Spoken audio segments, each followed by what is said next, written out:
You ask Tiger to solve. This deals with linear equations with one unknown. The final result is g equals 28. Let's solve it step by step.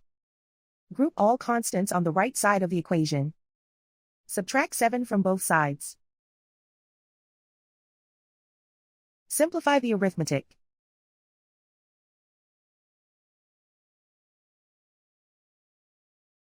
Isolate the g. Multiply both sides by 2. Group like terms.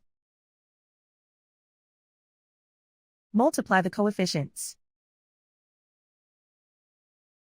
Simplify the fraction.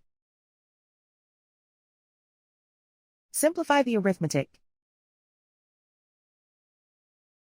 And so the final result is g equals 28.